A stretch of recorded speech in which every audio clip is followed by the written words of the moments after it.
What I found interesting about finding my studio, I realized that the location of this studio is pretty much in keeping with where I grew up in New York City. When I first bought this building back in 1997, an old ice house built in 1901, I should say, people would ask me, why are you opening a gallery on Waters Avenue? My response would be, the fact that you put it that way is why I'm doing this. One of the benefits of finding this building is that it enables me to have space in which to work in a variety of materials. Each material has its own process, and so each process needs its own space. Each of these materials has a voice, and all of them combine materials, either stone and wood, stone and steel, stone and bronze. I see myself as orchestrating this dialogue, if you will, this interaction between those voices.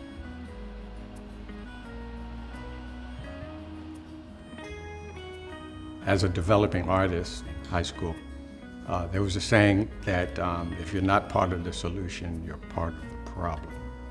And so that really hit home with me with respect to how your creativity is aligned with civil justice, truth-telling. So this split began to happen where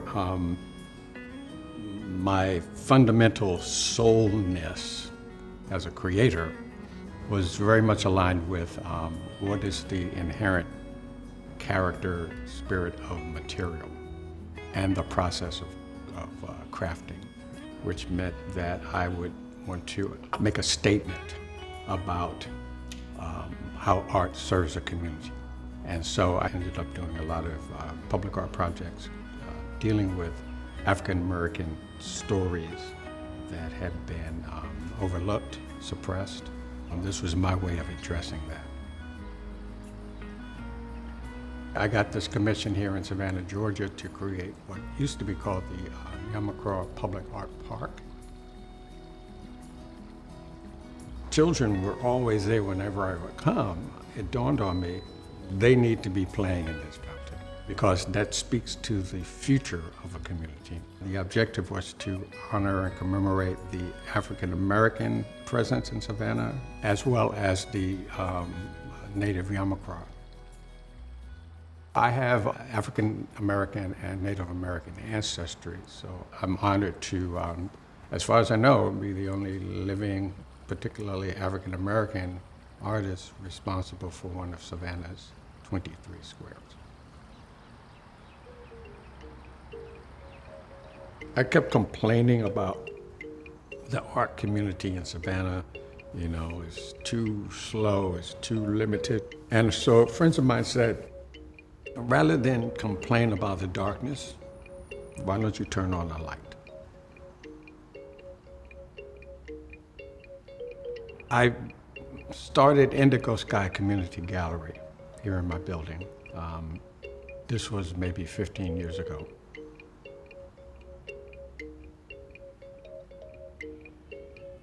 So I started developing these assemblages. I call them assemblages as opposed to collages because in addition to paper compositions, they contain three-dimensional objects. But these exist as a narrative, a commentary on social issues. The assemblages have that same kind of intentionality, that I'm making a statement about the things that affect people on a day-to-day basis.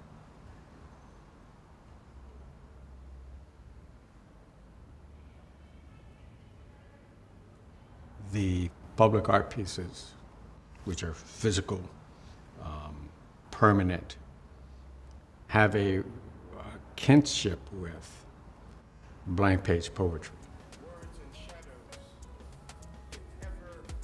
I will go into a community basically to find out what the story is.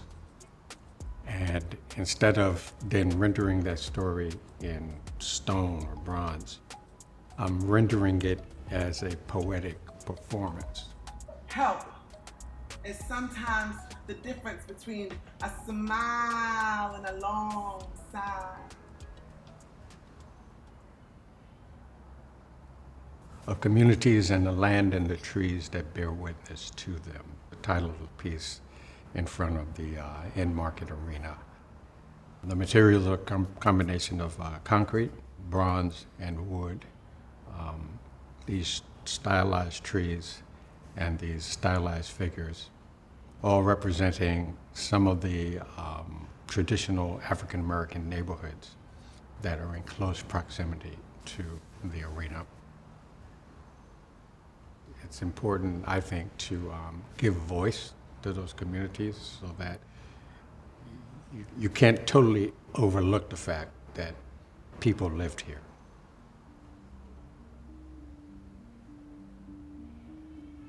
I've designed and created the Ed Johnson Memorial in Chattanooga, Tennessee. 3 life-size representational bronze figures of Ed Johnson, who was unfairly lynched. He's pulled out of the jail. He's marched up Walnut Street to the Walnut Street Bridge by this rabid mob. Ed Johnson looks at these folks, 26-year-old, and he says, "May God bless you all, I am an innocent man."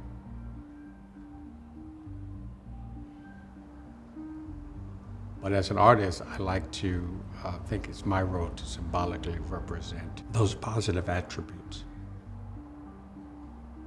On either side of him, in this triangular formation, is Styles Hutchins and Noah Pardon, and these were the 2 lawyers who courageously came to Ed Johnson's defense.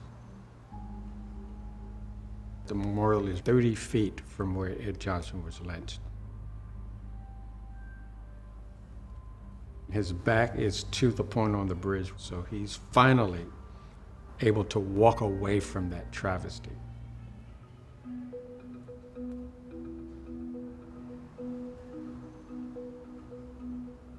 There was the project in Portsmouth, New Hampshire, where I was commissioned to create a memorial burying ground honoring and acknowledging the first enslaved person who was brought into Portsmouth in 1645. On one side of that stone is a male figure representing that first enslaved person brought into Portsmouth. On the reverse side is a female figure representing Mother Africa. And they are reaching around that 9-inch distance towards one another. On average, these spaces are anywhere from 3,000 to 5,000 square feet. And so I also have designed that space. My concept is not only there's the piece, but it's how that piece is presented to the community. The more people you can have come out to be a part of that presentation, the more community investment there is. So it's really a matter of how does the work become integrated in the community. I used to have this saying, the things we do for art, they aren't always smart, but they do come from the heart. And so that would be a way of sort of capsulizing what I do as an artist.